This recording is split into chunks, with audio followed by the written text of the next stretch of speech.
So I just ran a ChatGPT scorecard for the company Pentel. Let's take a look at how they're performing. What I like about having this ChatGPT scorecard as a Google slide deck is that I can quickly change the template to look like my company. If you've already built your own theme, you can just go slide, change theme, and choose an alternate look.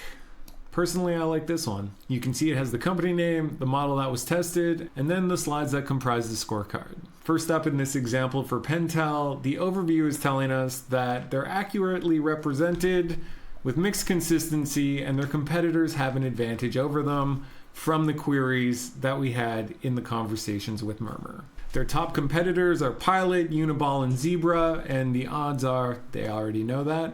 And if you think of these numbers as a score out of 5, it means that they're being mentioned very regularly right alongside my brand, Pentel. Next up, we can look at each query individually and make some assumptions about the marketplace and the content space from what it's saying. For branded queries like this one, is Pentel any good? Anything less than accurate is a big concern because you've directly named your company and the large language model doesn't know who you are.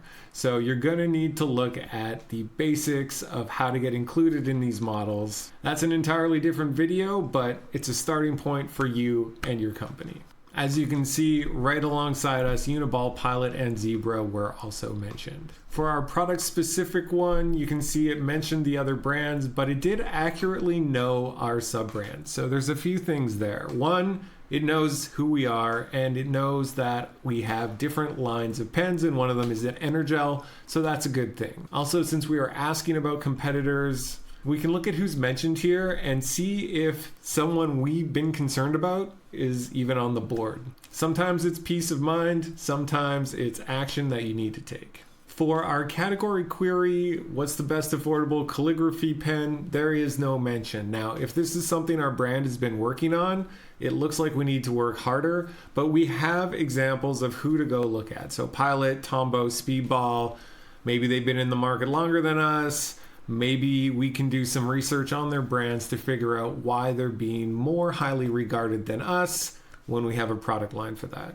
Again, this is an example. I have nothing to do with Pentel. I just get passionate about this stuff. On our second category query about ballpoint pens, Pentel is accurately mentioned.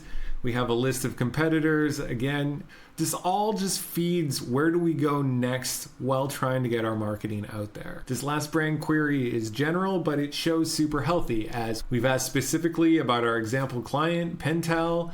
It's saying we're being accurately represented based on the information we told the system, and none of our competitors are being mentioned alongside of us when we're asking specifically about our brand. Now, in some cases, you'll see the model recommending other brands right alongside yours, and that is an area of concern that you're going to need to go and address.